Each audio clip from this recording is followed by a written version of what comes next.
안녕하세요. 오늘은 새해 첫날 음력으로 정월 좌우 설날이네요. 여러분의 가정에 하나님의 풍성한 은혜와 축복이 함께하는 새해 되기를 바랍니다. 새해 복 많이 받으세요. 새하늘의 축복 여러분의 삶의 가정에 가득하기를 간절히 축복합니다. 오늘은 한 주간의 말씀을 정리하는 시간입니다. 기억절 그룹 사이에 계신 이스라엘 하나님 만군의 여호와여, 주는 천하 만국의 유일하신 하나님이시라. 주께서 천지를 만드셨나이다. 깨닫기 진리에 기초한 믿음의 기도가 사단의 시험을 이기는 비결임을 배운다. 느끼기 하나님이 우리의 기도에 가장 좋은 방법으로 응답해 주실 것을 믿고 감사드린다. 세상 사람들이 나를 주목할 때 하나님께 영광을 돌릴 기회를 놓치지 않기로 결심한다. 2주의 말씀 일요일 믿음에 따른 방책들. 사내립이 아수르 군대가 유다 46개 성을 정복하고 또 예루살렘을 포위하는 위기의 때에 믿음의 사람은 어떻게 준비했는지를 보게 됩니다. 월요일 선동 바벨론의 랍사게는 이스라엘 백성들을 협박 공갈을 쳐서 항복하도록 그렇게 유도하는 내용입니다. 화요일 소재 보면 히스기야는 흔들렸지만 외면당하지 않고 끝까지 하나님을 향해 신실했을 때, 수요일 소재에 보면 여호와의 사자가 나타나 하룻밤 사이에 아수르의 군사 18만 5천 명을 진멸하고 사내립도 본국으로 돌아가 그의 아들들에게 죽임을 당하는 역사적 기록이 있습니다. 하나님께서 얼마나 분명하게 이스라엘을 도우셨는지를 발견하게 됩니다. 목요일 소재 보면 히스기야는 죽을 병이 걸렸는데 간절히 기도하여 15년의 생명을 연장받습니다. 그를 축하하게 온 바빌론의 사절단들에게 하나님께 영광을 돌릴 그 기회를 놓쳐버리는 실수를 저지르는 내용이 나옵니다. 참으로 우리가 얼마나 연약하고 얼마나 하나님을 바라보는 일에 등한히 하는지를 단적으로 보여주는 예라고 생각합니다. 일요일 소지 믿음에 따른 방책들. 이사야 36장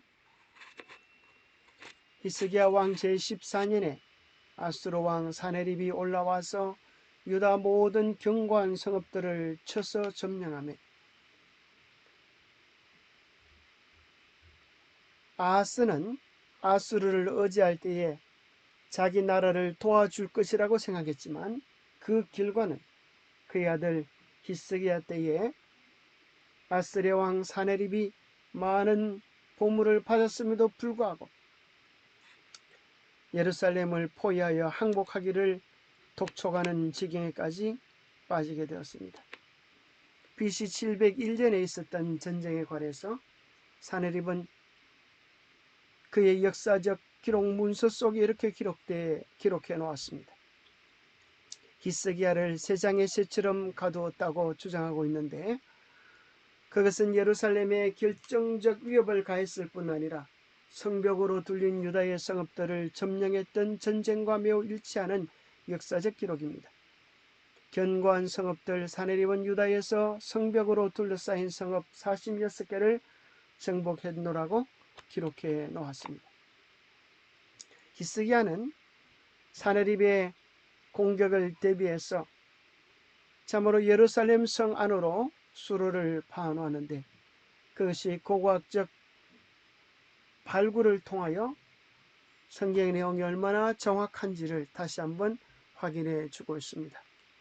히스기야의 터널로 알려진 이 놀라운 터널은 암벽을 뚫어서 참으로 533m의 엄청난 그 당시의 길으로 이렇게 수로를 만들어 놓았는데 기온샘과 실로암의 높이는 차이가 30cm 정도밖에 되지 않는다고 합니다. 얼마나 그 당시 정밀하게 그것을 팠는지 현대 과학으로도 놀랄만한 그런 상황을 우리에게 보여주고 있습니다. 이렇게 높이차를 적게 만든 이유는 물이 흐르면서 물소리가 들리지 않게 하기 위해서입니다. 물소리가 크게 들리면 성 바깥에서도 그 물소리를 듣고 지하 부분을 찾아내어서 공격할 수 있기 때문에 아주 세심한 공사를 했던 것을 발견하게 됩니다. 이 터널은 양쪽에서 서로 파고 들어와서 만났다라고 그 1880년에 발견된 실로암 비문 속에 그 공사 양식이 그렇게 기록되어져 있습니다. 터널의 내부 모습을 보면서 정말 이런 암벽을 깎아서 얼마나 놀라운 터널을 만들어 놓았는지 참으로 놀라운 역사적 증거입니다. 히스기야는 아수르를 대항하기 위하여 그가 할 수 있는 최선의 준비와 하나님 앞에 전적으로 매어달리는 기도를 드렸습니다. 묵상에 이런 말씀이 나오죠. 기도가 의무를 대신하지 않는다는 말이 있습니다. 어려움이 닥쳤을 때 우리는 마땅히 하나님께 기도하며 그분의 지혜와 능력을 의지해야 합니다. 더불어 우리가 할 수 있는 일을 최선을 다해 이루어야 합니다. 그것은 하나님의 능력을 믿지 못해서가 아니라 그분이 우리를 통해서 일하실 것임을 믿기 때문입니다. 히스기야는 믿음과 행함이 동떨어진 것이 아님을 보여주는 좋은 사례입니다. 월요일 소재 보면 랍사게의 선동이 나옵니다. 너의 계략과 용맹을 믿느냐? 입에 붙은 말뿐이다. 애굽을 믿느냐? 그것은 마치 상한 갈대 지팡이를 의지하는 것 같아서 너희 손에만 찔릴 뿐입니다. 하나님을 신뢰하느냐? 이제까지 수많은 전쟁 가운데 어떤 신이 우리를 막을 수 있으냐? 하나님도 어찌할 수 없다라고 하나님마저 조롱합니다. 히스기야를 신뢰하느냐? 너희들에게 우리가 기마 말들을 보낸다 할지라도 그 말들을 사용할 만한 기마병조차도 너희들은 없는, 참으로 주어도 활용할 수 없는 너무나 연약한 지형에 있는 너희들의 처지를 살펴보라. 말 2,000필을 준다고 해도 너는 그 탈자를 능히 내지 못하리라. 참으로 조롱하고 비난하는 것입니다. 그러나 그의 비난을 가만히 들어보면 많은 부분이 사실에 기초 있지만 사실은 궁극적으로 그것은 진실을 왜곡시키고 그들의 믿음을 흔들고 항복하기 원하는 의도와 목적을 가지고 진술한 내용들입니다. 그래서 이 모든 것들의 최종적인 목적은 히스기야의 말을 듣지 말라.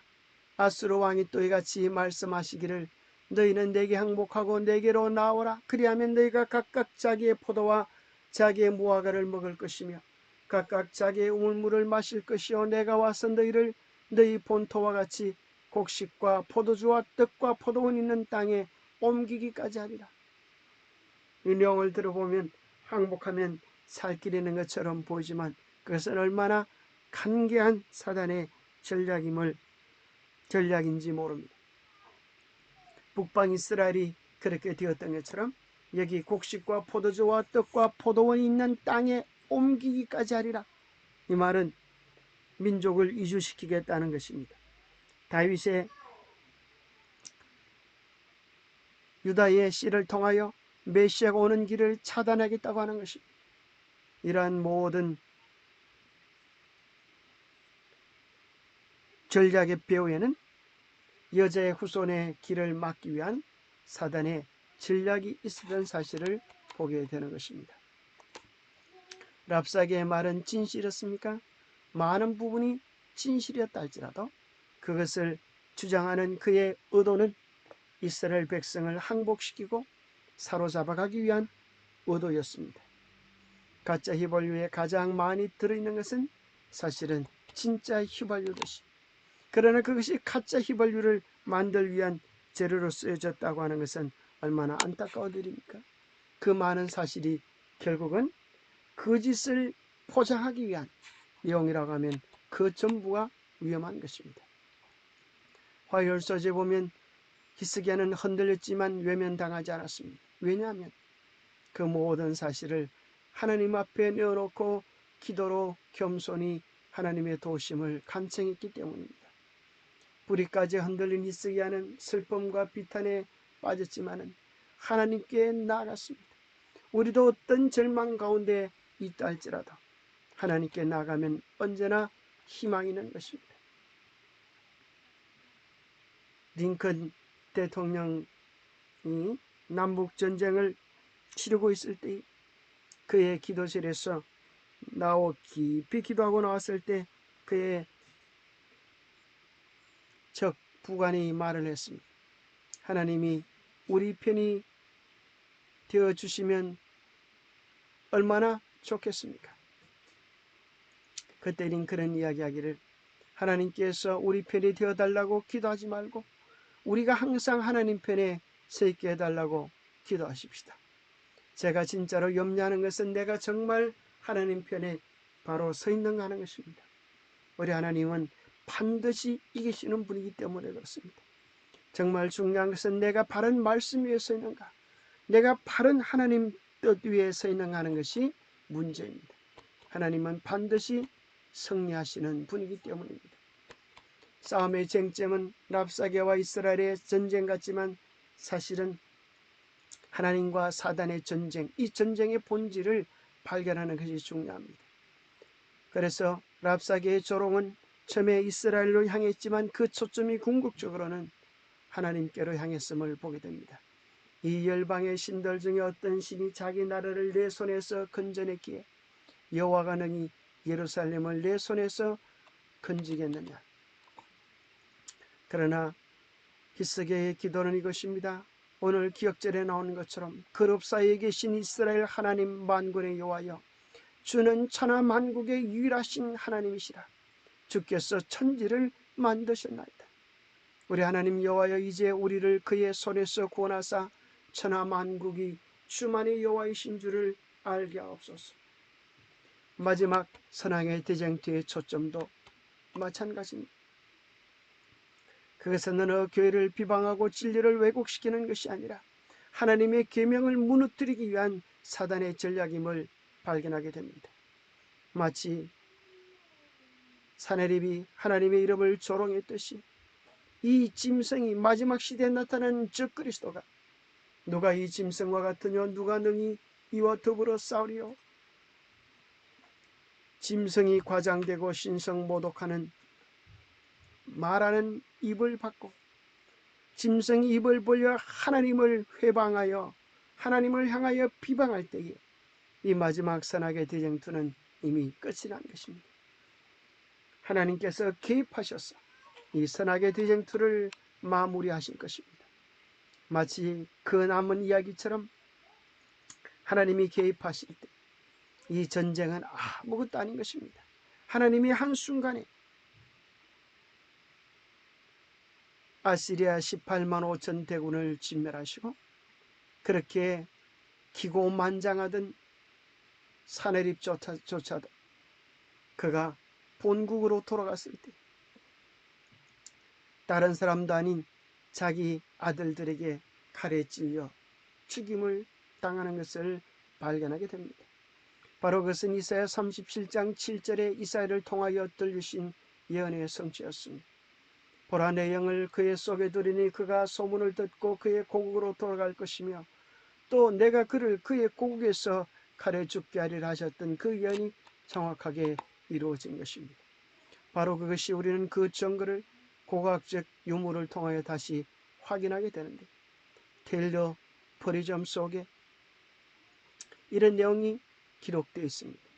사내립은 유다의 46개 성읍을 정복하고 예루살렘을 포위했으며 유다 왕 히스기야를 세상의 새처럼 그의 왕궁에 있는 예루살렘에 가두었다. 그러나 그것뿐입니다. 예루살렘을 정복했다고 하는 어떤 주장도 기록되어져 있지 않습니다. 왜냐하면 하나님께서 하룻밤에 아시리아군을 진멸하시고 사내립이 죽임을 당하게 직접 개입하셨기 때문입니다. 그러한 놀라운 기적을 경험한 히스기야가 하나님께 어떤 영광을 돌려야겠습니까? 또 죽을 병에 걸려서 간과하던 히스기야에게 하나님은 15년의 생명을 더 연장해 주시는데, 그리고 그것을 믿지 못하는 히스기야에게 전가로 하늘의 해 그림자를 10도를 뒤로 물러가게 하셨는데, 그 큰 은혜 앞에 하나님께 전적으로 영광 돌려야 할 그런 때에 축하로운 바벨론 사절단에게 히스기야는 하나님의 영광을 높이지 아니하고 하나님의 이름을 높이지 아니하고 예루살렘의 온갖 보물들을 보여주므로 바벨론이 예루살렘을 침공할 탐욕을 키워준 결과를 거두었습니다. 우리도 그와 같은 처지에 빠지지 않도록 처음부터 끝까지 전적으로 겸손히 예수님을 따라가는 예수님의 제자들이 되어야겠습니다. 하나님 아버지, 무지한 우리로 하여금 세상 역사를 주관하시는 하나님의 놀라운 손길을 보게 해주셔서 감사합니다. 오늘 이 시대에도 코로나로 위협을 당하고 있지만 이 속에 역사하시는 하나님의 분명한 개입하심을 보게 하여 주시옵소서. 진리를 외면하는 적들은 아수르 군대처럼 많으나 결코 그 영광을 빼앗기지 않으실 하나님을 신뢰합니다. 아버지의 거신 사랑과 은혜가 저의 삶에 쉴 새 없이 미치고 있음을 믿습니다. 때로 우리의 작은 승리 때문에, 작은 성공 때문에 우리의 정체성을 잃어버리지 않게 하여 주시고 언제나 하나님만 높이는 겸손한 사람들이 되게 하여 주시옵소서. 하나님의 영광을 도적질하는 어리석은 자가 되지 않게 하여 주시옵소서. 하나님, 우리에게 주신 이 새해에는 무엇보다도 말씀을 사랑하고 무엇보다도 예수님만 사모하는, 오직 어린 양이 어디로 인도하시든지 따라가는 겸손한 삶을 살아가는 축복의 한 해가 되게 도와주시옵소서. 하나님께서 함께 머리 숙여 기도하는 매일 아침 말씀 묵상 동력자들이, 또 그들의 가정에 하나님의 특별한 축복과 섭리하심이 함께하여 주셔서 마지막 시대 주의 늦은 비의 주역들로 준비되어 주께 큰 영광 돌리는 백성으로 서게 하여 주시옵기를 우리 주 예수 그리스도 이름 어지하여 간절히 간구하옵나이다. 감사합니다. 귀한 명절 여러분의 가정에 하나님의 귀한 축복이 가득하시기를 간구합니다. 안식일을 잘 준비하여 또 복받는 은혜의 안식일을 잘 누리게 되기를 바랍니다. 감사합니다.